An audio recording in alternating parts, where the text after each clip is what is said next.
20 décembre 1944. Une clairière gelée dans la forêt des Ardennes.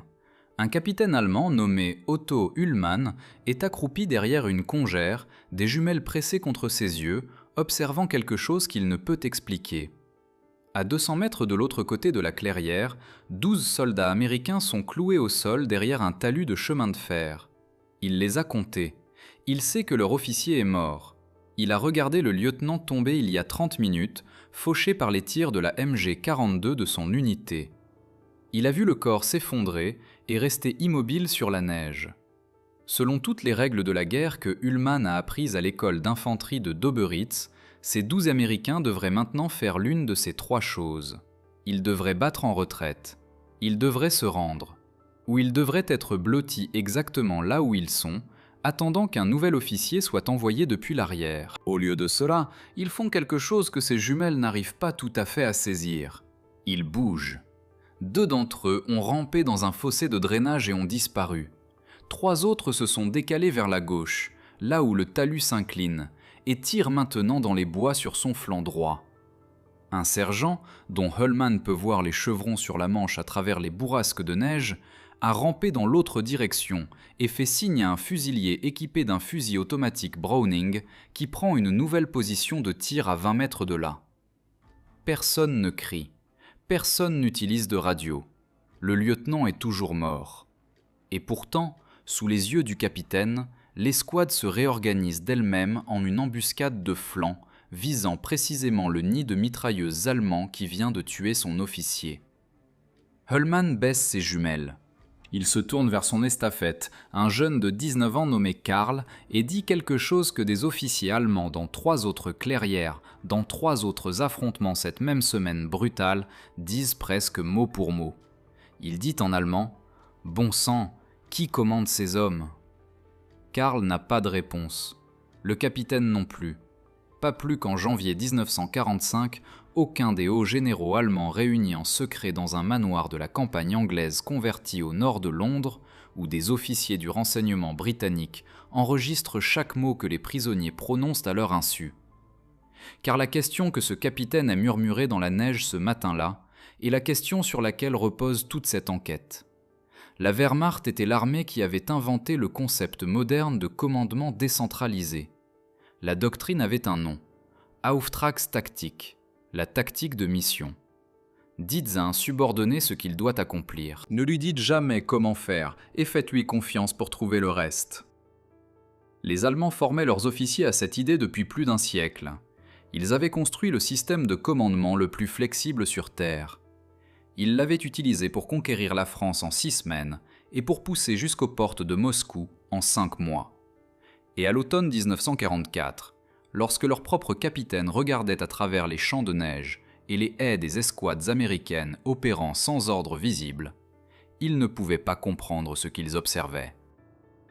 Non pas parce que les Américains avaient fait quelque chose que les Allemands ne savaient pas faire, mais parce que les Américains avaient fait quelque chose que les Allemands avaient discrètement cessé d'être capables de faire, et n'avaient, d'une manière essentielle, peut-être jamais fait à un tel niveau. Pour comprendre pourquoi un capitaine allemand dans les Ardennes criait dans la neige, demandant qui était en charge de ces Américains, nous devons remonter non pas au jour J, ni même à l'entrée des États-Unis dans la guerre. Nous devons remonter à un officier de l'état-major prussien en 1806 et à un seul après-midi catastrophique à l'extérieur d'une petite ville allemande appelée Jena, qui, près d'1 siècle et demi plus tard, déciderait discrètement de ce qui s'est passé dans la clairière des Ardennes. C'est l'histoire de la façon dont l'armée des États-Unis a brisé le système de commandement allemand en utilisant une version du système de commandement allemand et de la raison pour laquelle, à la fin, les hommes qui avaient inventé la tactique de mission ont regardé les hommes qui n'étaient jamais censés la comprendre le faire mieux qu'eux. Première partie. Nous devons commencer par une phrase qui devrait sembler impossible. L'initiative des petites unités américaines qui a dérouté les officiers allemands en 1944 était, dans son essence, une idée allemande. Le 14 octobre 1806, Napoléon Bonaparte a détruit l'armée prussienne lors des batailles jumelles d'Iéna et d'Auerstedt. Ce fut une annihilation. L'armée de Frédéric le Grand, la machine de parade la plus entraînée d'Europe, a rencontré un ennemi qui refusait de se battre selon les règles et a été anéanti en un seul après-midi. 25 000 pertes prussiennes. La forteresse de Magdebourg s'est rendue sans tirer un coup de feu, parce que son commandant ne pouvait pas obtenir l'autorisation d'un roi qui n'existait plus réellement. Le corps des officiers prussiens, en fouillant dans les décombres, a fait l'une des observations les plus lourdes de conséquences de l'histoire de la guerre. Ils avaient été entraînés à attendre des ordres. Les officiers de Napoléon avaient été entraînés à penser. Lorsque la situation changeait devant un colonel prussien, le colonel se figeait. Lorsque la situation changeait devant un maréchal français, ce maréchal agissait. Les Prussiens ont pris une décision. Ils allaient copier ce qui venait de les tuer. Les hommes au centre de cette copie étaient Gerhard von Scharnhorst et son protégé, Karl von Clausewitz, qui écrirait plus tard le livre dont tous les professionnels de l'armée sur Terre débattent encore. Ensemble, ils ont démantelé l'armée prussienne et l'ont reconstruite autour d'un principe différent. La guerre est le chaos. Le plan ne survit jamais au contact avec l'ennemi. L'homme au plus haut niveau ne peut pas savoir ce qui se passe au niveau le plus bas assez rapidement pour réagir. Alors vous n'essayez pas. Vous donnez à l'homme au niveau le plus bas une compréhension claire de la raison pour laquelle il se bat et de ce que son commandant veut accomplir. Et vous le laissez trouver comment faire. Il a fallu 60 ans et plusieurs guerres pour l'affiner, mais au moment où Helmut von Moltke l'Ancien a pris le commandement de l'armée prussienne dans les années 1860, le système avait une doctrine et un nom, Auftragstaktik, la tactique de mission. Un ordre, a écrit Moltke, qui peut être mal compris sera mal compris. Par conséquent, ne donnez pas d'ordre détaillé, donnez l'intention, donnez le but, donnez le résultat que vous souhaitez. Ensuite, écartez-vous du chemin de l'homme qui doit le réaliser. Il y a une histoire que chaque cadet allemand a apprise et qui capture cette philosophie. Le prince Frédéric Charles de Prusse réprimandait un major pour avoir commis une erreur tactique lors d'une manœuvre. Le major a protesté qu'il ne faisait que suivre les ordres. Le prince a répondu « Lisez cette phrase à nouveau. C'est le cœur de la tradition militaire allemande qui allait conquérir la majeure partie de l'Europe à la fin des années 1930. » C'était le contraire de l'image rigide du soldat robot claquant des talons que les films d'après-guerre attacheraient plus tard aux troupes allemandes. La véritable doctrine de la Wehrmacht, la doctrine à laquelle ils formaient réellement leurs meilleurs officiers, disait qu'un ordre qui ne correspondait plus à la situation devant vous n'était pas contraignant.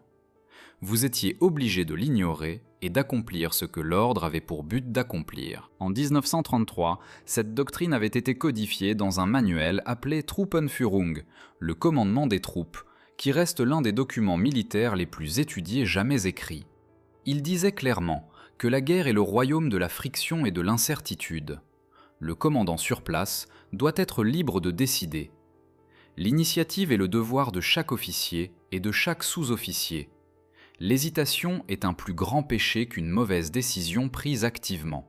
Lorsque la Wehrmacht s'est abattue sur la Pologne en septembre 1939, le système a été soumis à son premier test majeur. Les analystes militaires américains ont produit un rapport sur la campagne de Pologne qui a été cité dans tous les documents de doctrine de l'armée depuis. Ils ont écrit que les Allemands avaient développé le leadership et l'initiative chez les commandants au cours d'années d'entraînement préparatoire et que tous les commandants, des échelons les plus élevés ou plus bas, se sentaient libres de mener à bien leur mission ou de faire face aux changements de situation avec un minimum d'interférence d'en haut. Les Américains l'ont noté, ils l'ont fait circuler, puis la plupart d'entre eux l'ont classé et sont retournés à l'entraînement des soldats en formation de parade.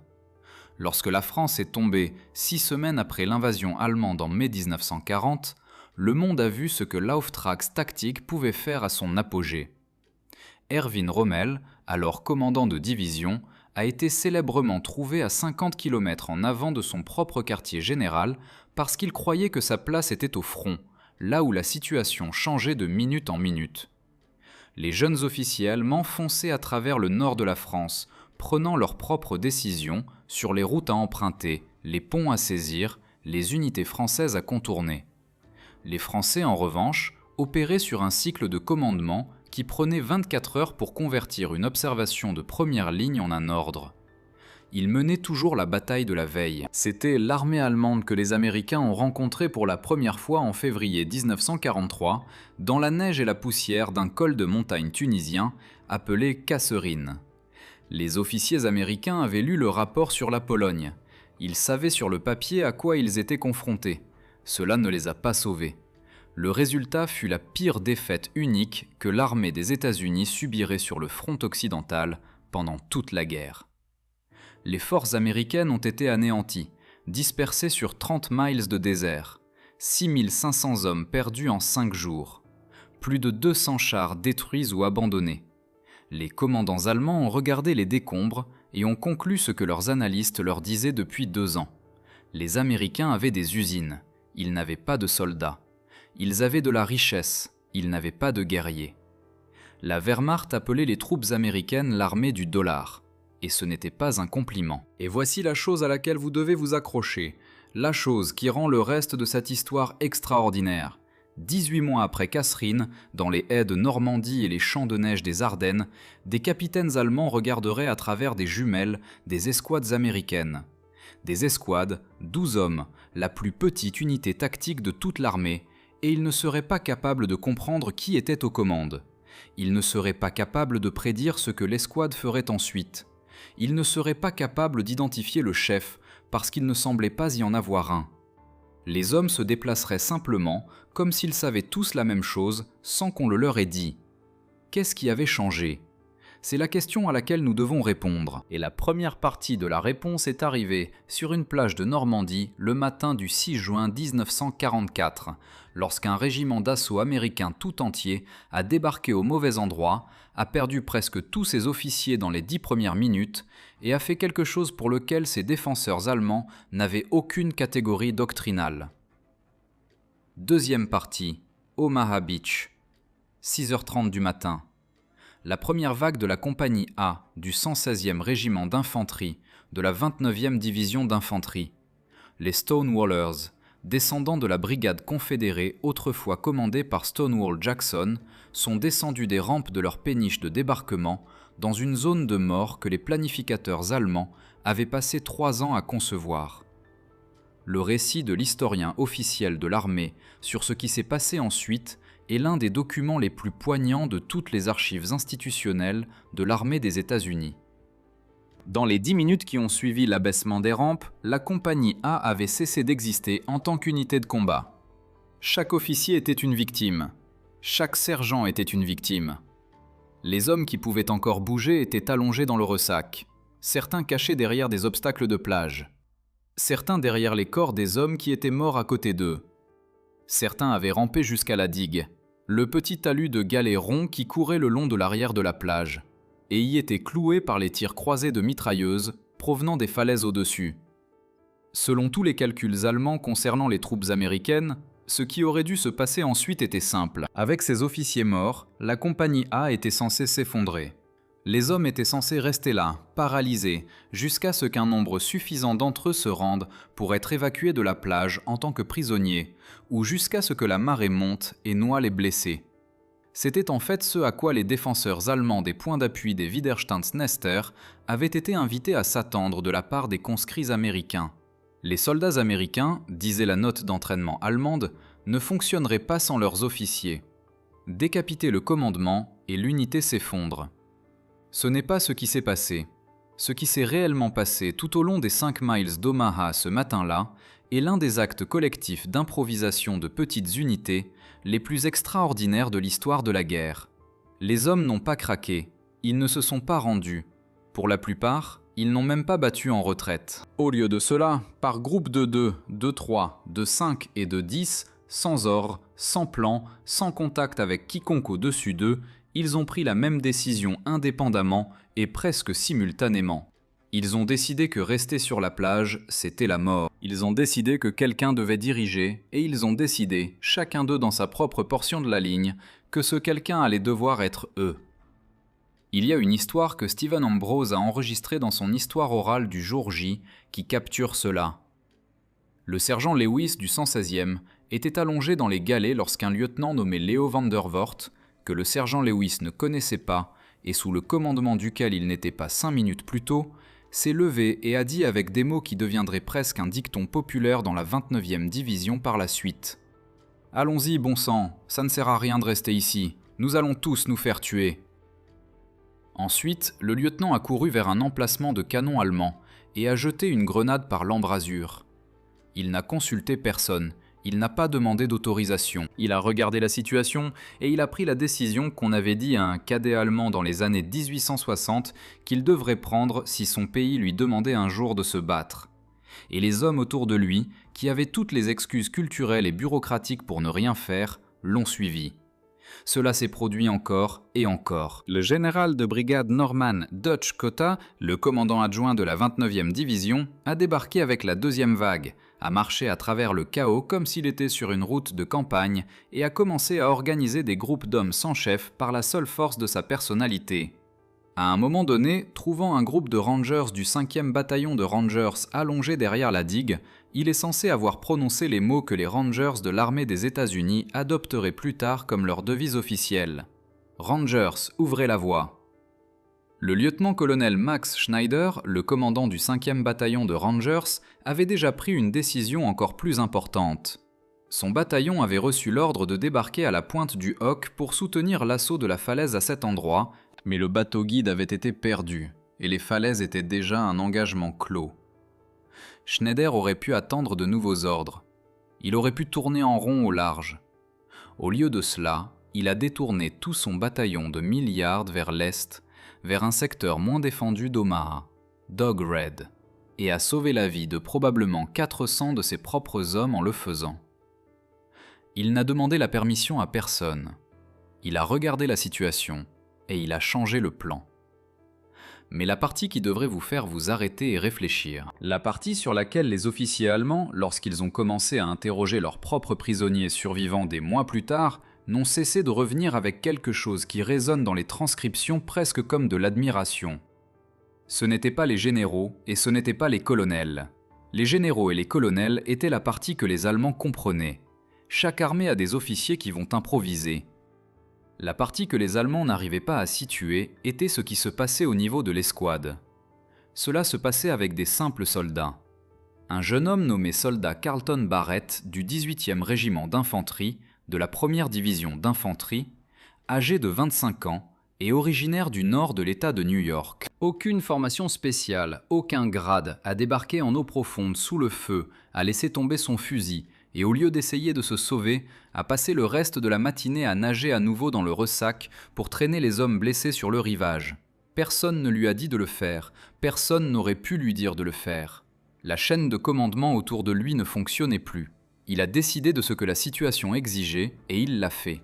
Il recevrait la médaille d'honneur pour ces heures-là, l'une des 3 décernées pour des actions sur Omaha Beach ce jour-là. Dans un autre secteur, un simple soldat de la compagnie F du 116e, son nom n'a pas survécu dans les archives, seulement son action, a regardé la digue, a regardé la falaise au-dessus, a regardé les hommes autour de lui, et s'est levé en disant, puis il a commencé à gravir la falaise. D'autres hommes ont suivi. Au moment où ils ont atteint le sommet, ils avaient improvisé une petite force d'assaut à partir de fusiliers qui avaient été dans 3 pelotons différents ce matin-là et qui répondaient maintenant à un simple soldat qui n'était pas un chef une heure plus tôt et ne le serait plus 2 jours plus tard. Il y a, selon le décompte de l'histoire officielle de l'armée, des dizaines de ces moments le long d'Omaha ce matin-là. Ils ont une chose en commun. Aucun d'entre eux n'a été ordonné. Aucun d'entre eux ne provenait d'un plan.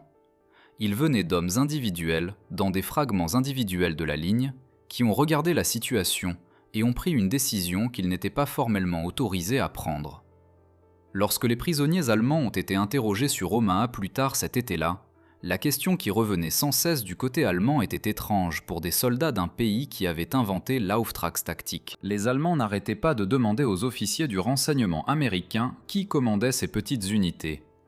Qui leur avait dit quoi faire ? Les interrogateurs américains ont d'abord pensé que c'était une question étrange. Puis ils ont commencé à comprendre que les Allemands ne demandaient pas un nom tactique. Ils demandaient une catégorie. Ils voulaient savoir à partir de quelle place dans la chaîne de commandement ces simples soldats avaient opéré. Parce que les Allemands, malgré leur doctrine, malgré l'Auftragstaktik, malgré 140 ans à se dire que l'initiative était le devoir de chaque soldat, n'avaient jamais tout à fait cru que l'initiative concernait l'homme qui combattait réellement.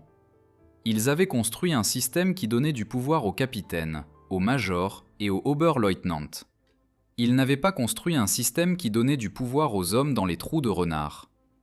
Les Américains n'avaient pas construit de système du tout. C'est ce qui rend la chose étrange. Les Américains avaient autre chose.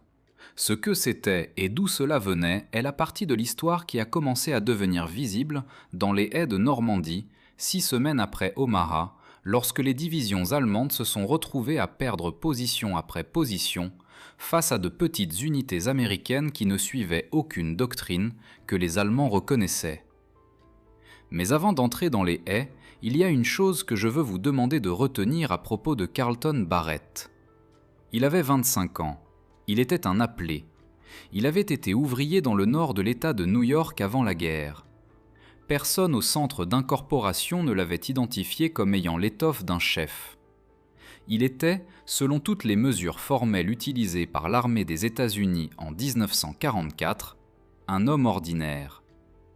Il n'était pas un officier, on ne lui avait pas dit de faire ce qu'il a fait, et l'action pour laquelle il a été décoré n'était pas une charge avec un fusil, c'était l'acte de refuser de laisser les hommes autour de lui se noyer. Les hommes comme Carlton Barrett ne se battaient pas pour la gloire, et ils n'allaient jamais être des noms sur un monument. Ils se battaient parce que quelqu'un devait le faire, et ce quelqu'un, à ce moment-là, c'était eux. Chaque j'aime sur cette vidéo est une petite chose, mais cela permet de garder l'histoire d'hommes comme ça visible un peu plus longtemps. Et cela compte plus que je ne saurais le dire. Troisième partie, juillet 1944, les haies de Normandie, le pays du bocage. Si vous avez vu des photographies de l'intérieur de la Normandie, vous avez vu le bocage, des talus de terre de 4 pieds de haut, surmontés de haies et d'arbres qui poussaient jusqu'à 15 pieds, divisés en minuscules champs rectangulaires de 300 pieds de large. En 1944, les systèmes racinaires avaient de 3 à 12 pieds de profondeur et les talus étaient essentiellement de petites fortifications, chacun étant une position défensive naturelle. Les défenseurs allemands se retirant dans ce terrain ont fait ce pourquoi le bocage était parfait. Ils ont transformé chaque champ en une zone de mort distincte. Ce qui a suivi, entre le 12 juin et le 25 juillet, était le genre de combat qui n'entre pas dans les compilations des meilleurs moments de la guerre. Il n'y a pas eu de charge de Panzer. Il n'y a pas eu de raid de 1000 bombardiers. Il y a eu 10 000 petits combats dans 10 000 petits champs entre des escouades américaines et des escouades allemandes qui ne pouvaient pas se voir jusqu'à ce qu'ils soient procès-prêts pour s'entendre respirer. L'avancée américaine a ralenti, à environ 1000 par jour, à un coût en pertes humaines qui, dans certaines divisions, était pire par mètre que tout ce qui avait été vécu lors de la Première Guerre mondiale. Et c'est ici que la deuxième pièce du puzzle a commencé à devenir visible. Les jeunes officiers allemands rédigeant des rapports pendant cette période et les prisonniers allemands interrogés par la suite n'ont cessé de décrire le même phénomène. Ils installaient un nid de mitrailleuses derrière un talus de haies. Ils essuyaient des tirs venant de quelque part sur leur flanc qu'ils ne parvenaient pas à localiser. Les tirs provenaient d'une position que, selon leur formation, une escouade américaine n'aurait pas dû savoir occuper. Ils se déplaçaient pour riposter à ces tirs, puis essuyaient d'autres tirs sur leur autre flanc, depuis une autre position qu'ils n'avaient pas anticipée. Ils manœuvraient pour échapper aux tirs croisés et se retrouvaient coupés de leurs arrières par un troisième groupe américain qui s'était infiltré à travers une haie 100 mètres derrière eux. Au moment où ils comprenaient ce qui se passait, ils étaient soit morts, soit en train de se rendre. Les officiers allemands rédigeant ces rapports n'arrêtaient pas d'utiliser le même mot, improviser. Improvisé. Les Américains ne suivaient pas un plan reconnaissable. Ils ne manœuvraient selon aucun schéma que les Allemands avaient appris à identifier. Ils apparaissaient simplement, là où les Allemands ne les attendaient pas, ayant pris des décisions que personne ne pouvait faire remonter à un ordre écrit. La raison pour laquelle cela déroutait les Allemands est qu'en 1944, la Wehrmacht savait exactement à quoi une unité utilisant l'Auftragstaktik était censée ressembler en action. Elle était censée ressembler à une unité allemande. Elle était censée avoir un chef clair, un capitaine, un lieutenant, parfois un sous-officier supérieur, prenant des décisions et transmettant ces décisions jusqu'au niveau de l'escouade par le biais d'une chaîne de commandement reconnaissable. Ce que les Allemands observaient dans le bocage n'avait pas de chef clair, ou plutôt avait un chef qui changeait constamment en fonction de la situation. Parfois, c'était le chef d'escouade qui prenait la décision. Parfois, c'était un caporal. Parfois, un prisonnier allemand rapportait avec ce qui ressemblait presque à de l'incrédulité que c'était un simple soldat.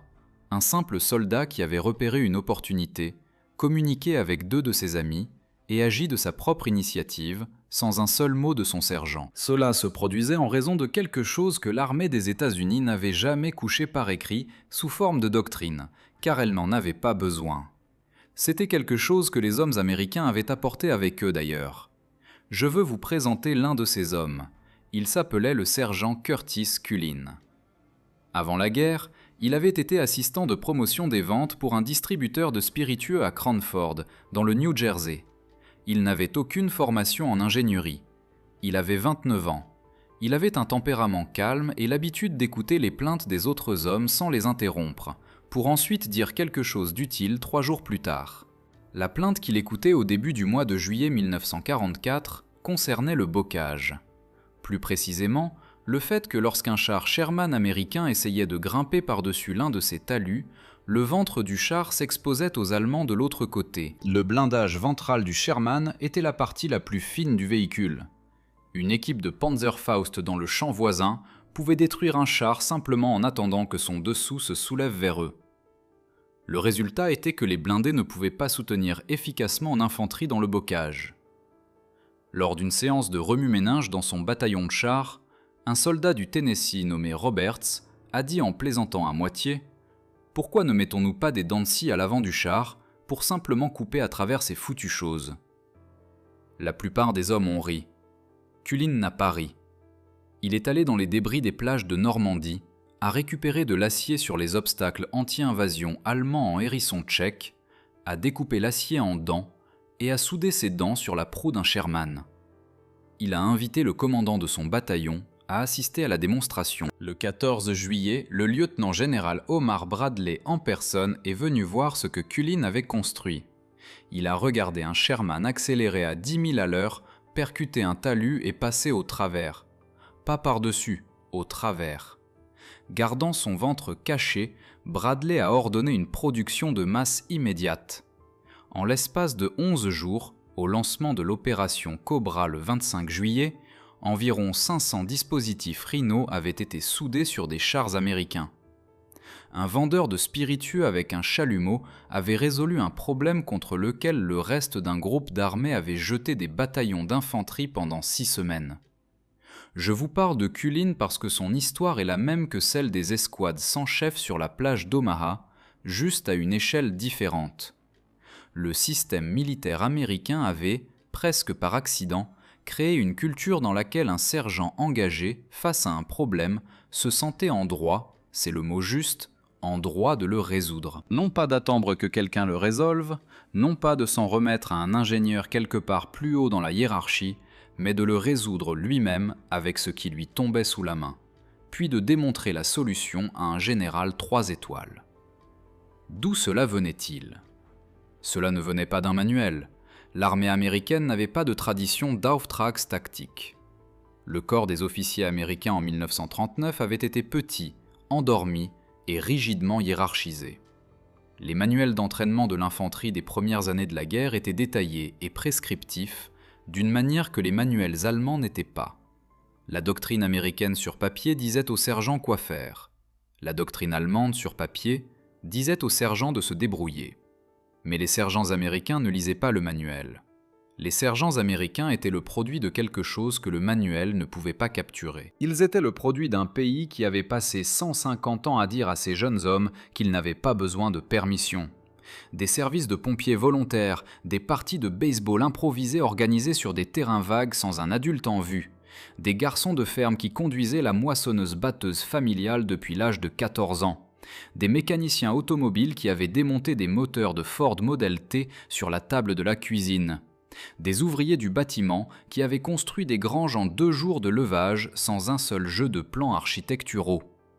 Le pays qui a produit l'infanterie américaine de 1944 était un pays dans lequel résoudre des problèmes par soi-même, sans demander à un supérieur, n'était pas un talent particulier. C'était une habitude quotidienne. C'était un réflexe national. Lorsque vous mettiez un homme avec ce réflexe dans un uniforme et que vous lui donniez un fusil, le manuel s'effaçait. Le fusil n'était qu'un outil de plus. L'objectif n'était qu'une autre grange qui avait besoin d'être construite. Ils regardaient la situation et ils faisaient ce qu'il y avait à faire. Les Allemands n'avaient aucun apport culturel équivalent.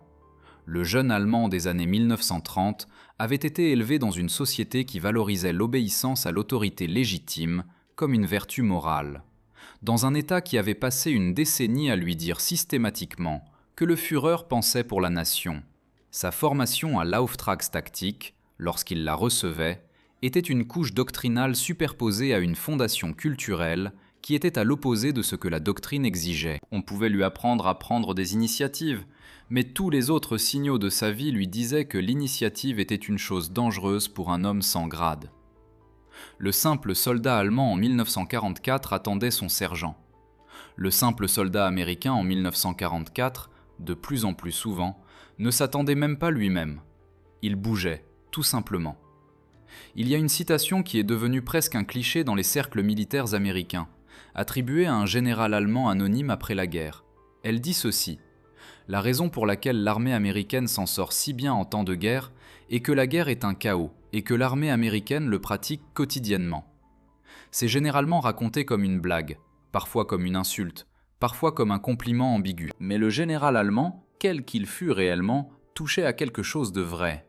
Il essayait de décrire ce que l'on ressentait à combattre une force dont l'organisation interne ressemblait de l'extérieur à un désordre complet, et qui continuait pourtant à produire des résultats tactiques coordonnés. Il observait la tactique de mission pratiquée par des hommes qui n'avaient jamais lu le manuel sur la tactique de mission parce qu'ils n'en avaient pas besoin. Les Allemands avaient une doctrine qui aspirait au chaos. Les Américains avaient quelque chose de mieux.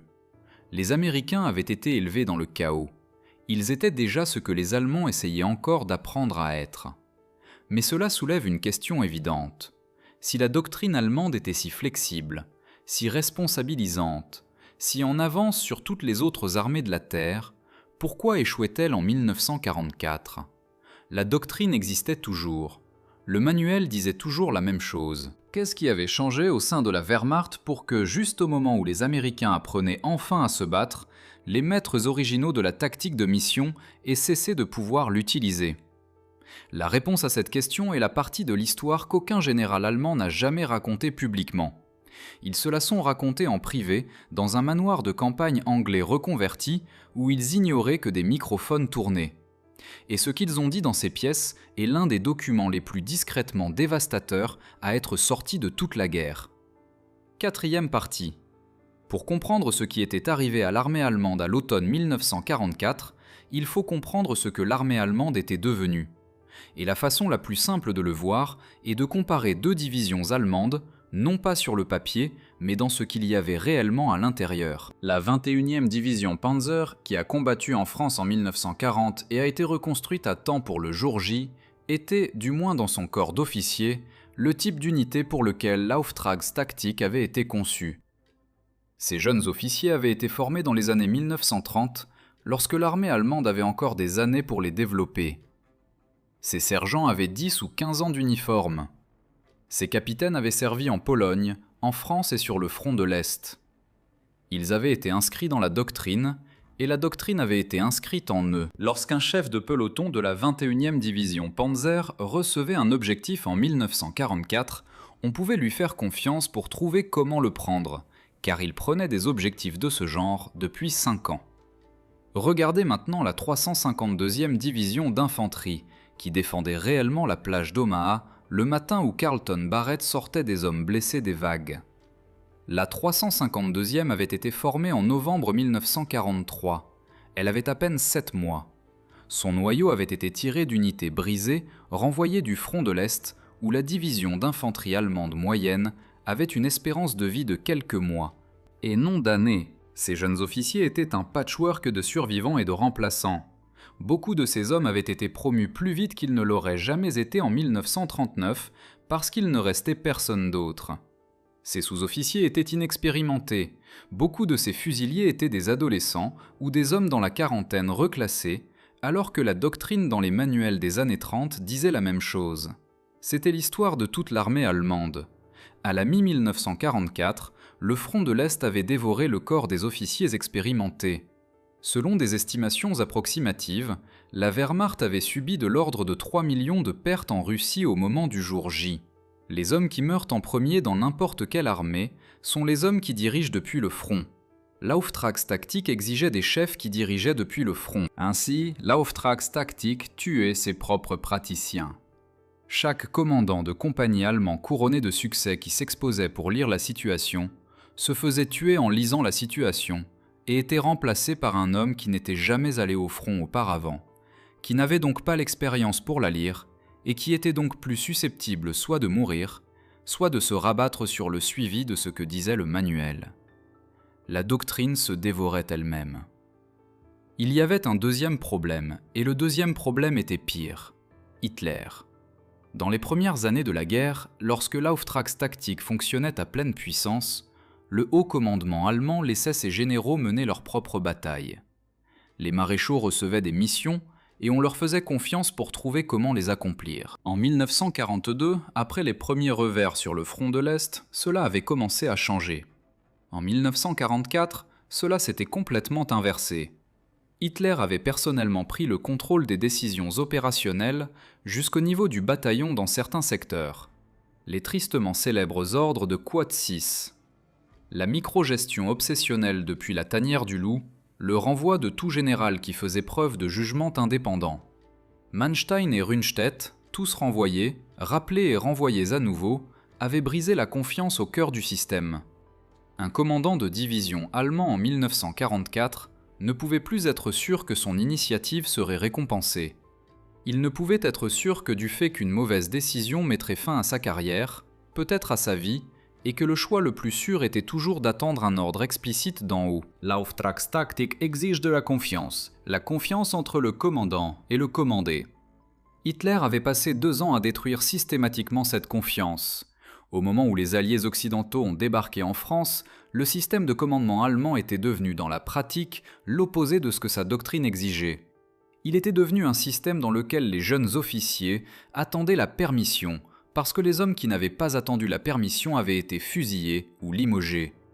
C'était devenu la Befehlstaktik, la tactique des ordres, la chose que l'Auftragstaktik avait été conçue pour vaincre.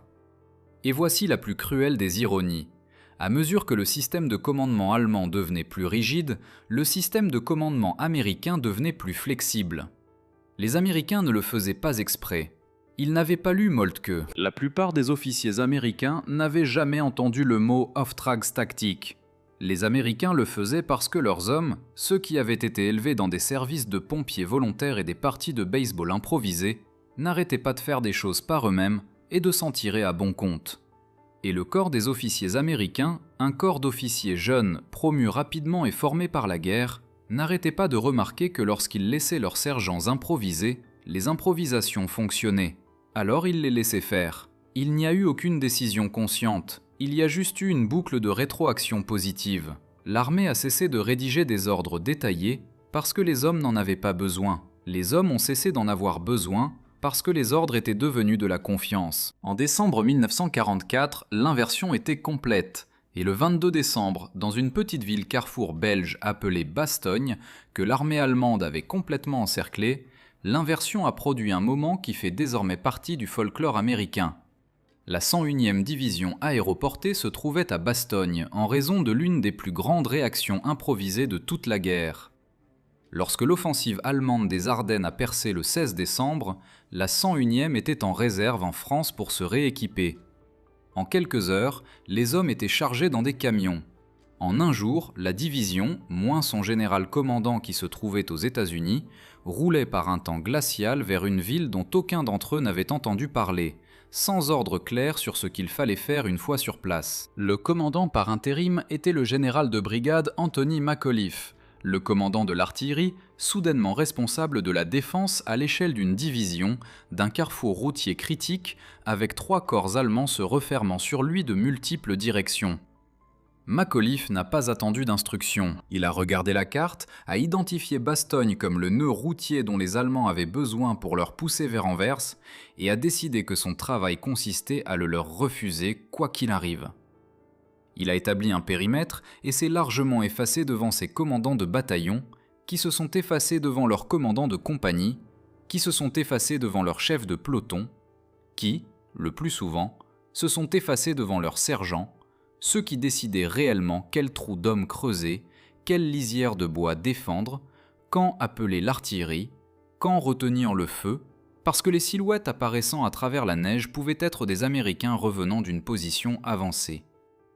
Le 22 décembre, 4 soldats allemands sous un drapeau blanc ont marché dans le périmètre américain en portant un ultimatum écrit exigeant la reddition honorable de Bastogne dans les 2 heures, faute de quoi les Américains feraient face à l'anéantissement par un tir d'artillerie total. La note a été transmise à Macauliffe. Il l'a lue. Selon les hommes présents, il a dit presque pour lui-même « Oh, des clous !» Ensuite, il a demandé à son état-major comment il devait répondre. Le lieutenant-colonel Henry Kinnaird a suggéré que sa première réaction avait été plutôt bonne. Macauliffe a écrit sa réponse officielle sur un morceau de papier. Elle disait dans son intégralité au commandant allemand « Des clous, le commandant américain ». Les Allemands, lorsque la note a été livrée, n'ont pas compris.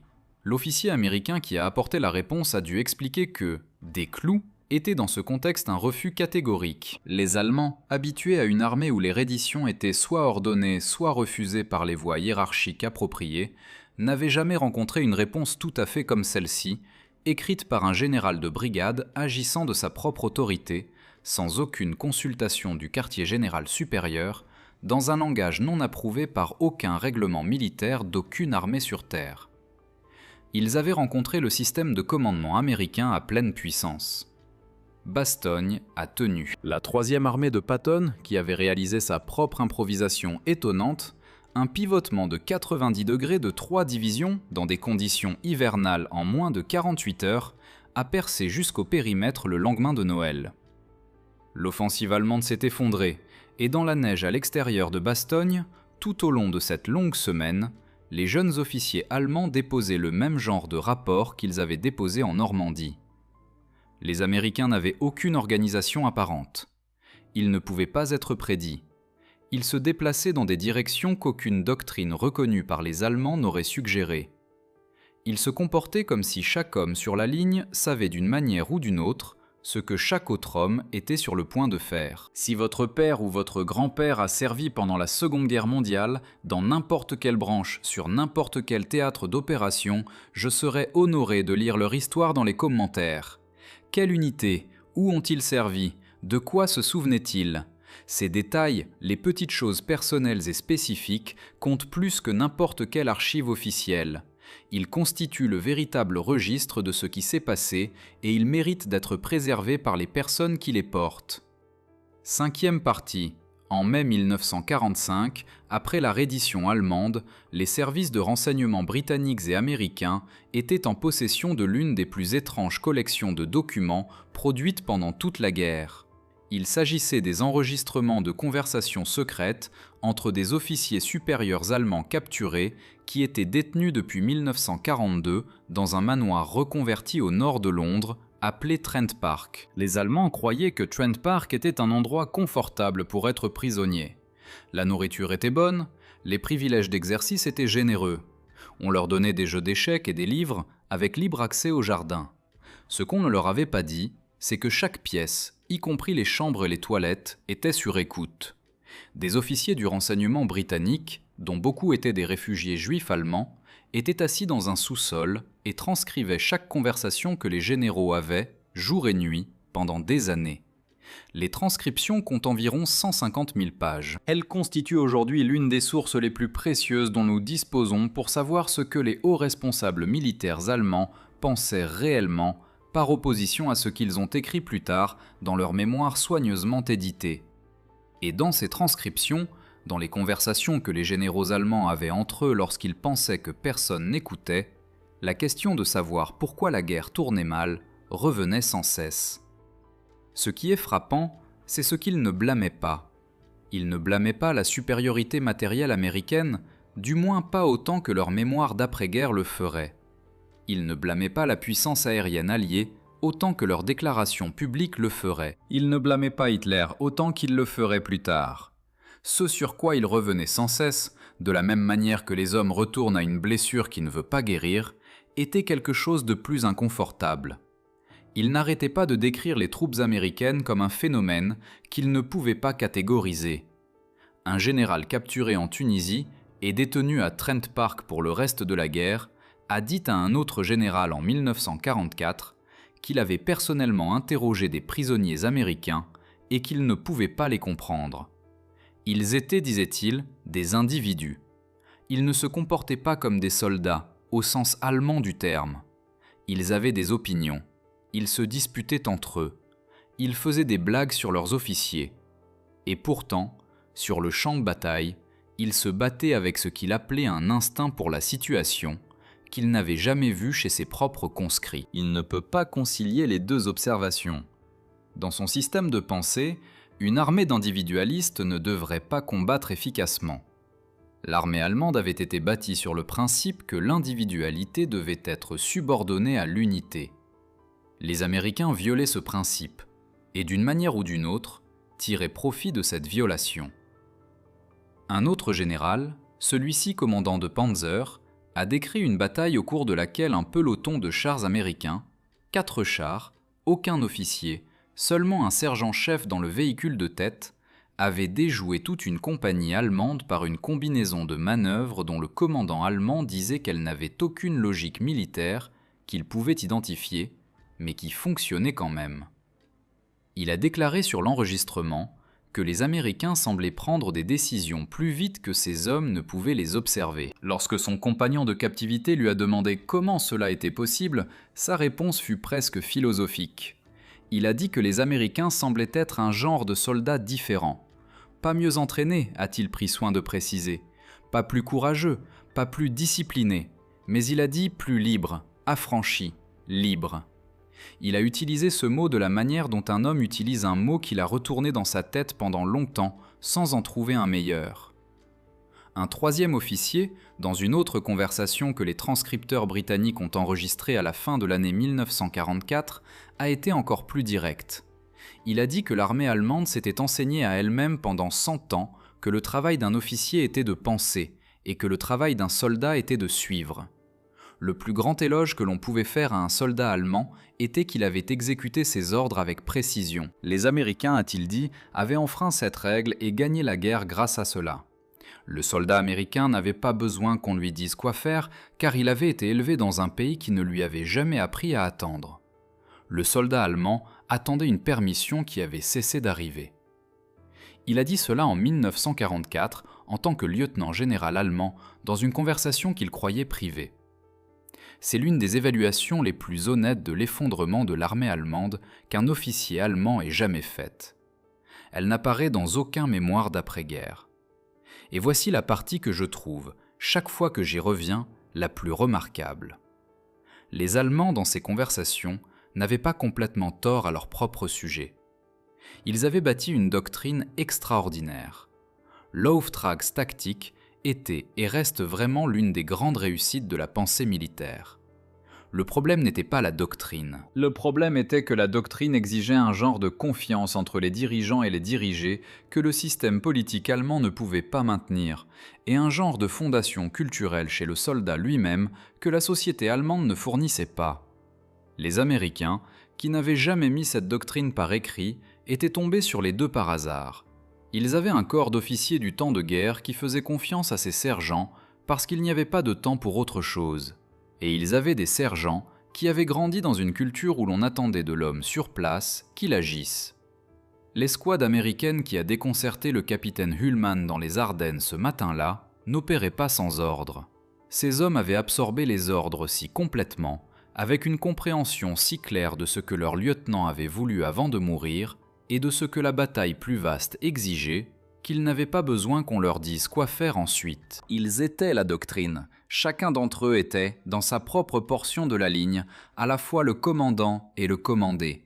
Il n'y avait aucune chaîne de commandement à désigner, car la chaîne de commandement était devenue profonde de 12 hommes et fonctionnait sur une fréquence pour laquelle les Allemands n'avaient pas de récepteur. Verdict. Voici donc la réponse à la question que le capitaine Ullmann a posée dans la neige. Qui commande ces hommes ? Qui dirige ces hommes ? Personne et tout le monde. La réponse était les deux à la fois. Et les Allemands ne pouvaient pas le voir, car tout leur vocabulaire doctrinal ne possédait que la première moitié. Ils pouvaient imaginer une armée sans commandant, c'était une foule. Ils pouvaient imaginer une armée avec un seul commandant, c'était une unité. Ils ne pouvaient pas imaginer une armée dans laquelle l'homme tout en bas avait reçu une confiance si totale quant aux intentions de l'homme tout en haut, que le fossé entre eux s'était effondré. Ce n'était pas une formation militaire, c'était une culture. Et les cultures ne peuvent pas être créées sur ordre, elles doivent grandir. Le verdict sur l'armée des États-Unis pendant la Seconde Guerre mondiale, le verdict honnête, est que ce n'était pas l'armée que les commandants allemands pensaient combattre en 1943. Et ce n'est pas l'armée telle que l'histoire s'en est souvenue. Ce n'était pas individuellement une meilleure armée que la Wehrmacht.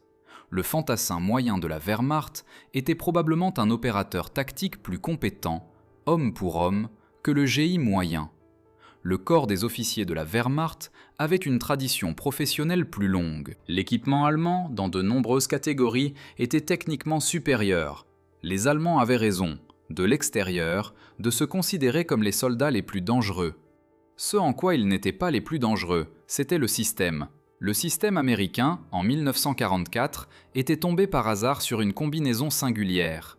Un corps d'officiers formé par la guerre, sentant pour la hiérarchie, une base de soldats élevés dans une culture d'action indépendante et une profondeur logistique qui donnait aux hommes dans les trous de tirailleurs les ressources pour appuyer leur improvisation avec une force réelle.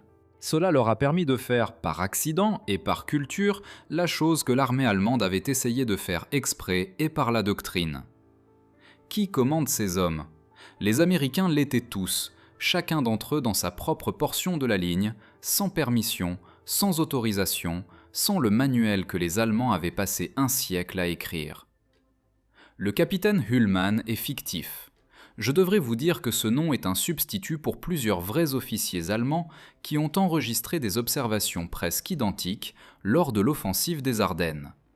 La clairière est réelle, les escouades américaines étaient réelles, Carlton Barrett était réel, Curtis Cullen était réel, Anthony McAuliffe et sa réponse en un seul mot était réel. Le lieutenant Leo Van de Voort, qui s'est levé sur Omaha Beach et a couru vers un emplacement allemand avec une grenade parce que personne d'autre n'allait le faire, était réel. Max Schneider, qui a détourné ses Rangers de milliards vers l'est de sa propre initiative et a sauvé des centaines de vies, était réel. Lewis, le sergent, qui a suivi Van de Voort en haut de la falaise, était réel. La plupart de leurs noms ne figurent pas dans les manuels scolaires. La plupart d'entre eux sont morts jeunes ou sont rentrés chez eux et ont repris des emplois ordinaires et n'ont pas raconté leurs histoires, et ont été enterrés sous des pierres qui indiquaient une unité, une date et un matricule, et non la chose qu'ils avaient réellement accomplie. Les Allemands, dans leur transcription secrète, n'ont jamais tout à fait compris ce qu'ils observaient. Ils ont cherché des mots comme libre, individuel et instinct, et aucun de ces mots n'était tout à fait juste, mais tous pointaient dans la même direction. Ils observaient un genre de métier des armes qui venait d'un endroit que leur doctrine n'atteignait pas. Ils observaient par essence ce que leurs propres grands théoriciens avaient décrit et n'avaient jamais tout à fait été capables de produire. Le capitaine Ullmann, dans notre version imaginée de lui, baisse ses jumelles et demande à son estafette qui est responsable de ces hommes. Son estafette n'a pas de réponse. 80 ans plus tard, nous en avons une. L'homme responsable de ces hommes était l'homme à la gauche du sergent, et l'homme à la droite du sergent, et le sergent lui-même, et le simple soldat avec le fusil mitrailleur BAR, et le fantassin dans le fossé de drainage, et l'homme blessé se redressant sur son coude pour continuer à tirer jusqu'à ce que les autres puissent bouger. Aucun d'entre eux n'était supérieur aux autres d'une manière qui importait. Tous étaient supérieurs à la situation. C'était ça le secret. Les Allemands ne l'ont jamais percé parce qu'il n'y avait rien à percer. Il n'y avait pas de code. Il y avait juste 12 hommes qui avaient été élevés, bien avant d'avoir jamais enfilé un uniforme, dans un pays qui ne leur avait jamais appris à attendre. Si cette enquête vous a donné matière à réflexion, cliquez sur le bouton j'aime. Cela aide cette analyse à atteindre les spectateurs qui se soucient de l'exactitude de l'histoire. Pas l'histoire qui nous flatte, et pas l'histoire qui nous écrase, mais l'histoire qui s'est réellement produite, avec les noms, les détails et les vérités dérangeantes intactes. Abonnez-vous si vous voulez le prochain chapitre. Il y a beaucoup de ces histoires. La plupart d'entre elles parlent d'hommes ordinaires, dans des uniformes ordinaires, qui à un moment de leur vie ont décidé que la situation devant eux exigeait quelque chose, et que la personne qui devait le faire, c'était eux. Et rappelez-vous, la guerre, c'est la doctrine, l'équipement, la stratégie et toutes les choses dont parlent les livres. Mais les hommes qui l'ont menée n'étaient pas des paragraphes dans un manuel. Ils avaient des noms, ils venaient de quelque part, ils ont appris à agir avant d'apprendre à obéir. Et ils méritent qu'on se souvienne d'eux pour cette chose en eux que les Allemands, à la fin, n'ont jamais pu tout à fait expliquer.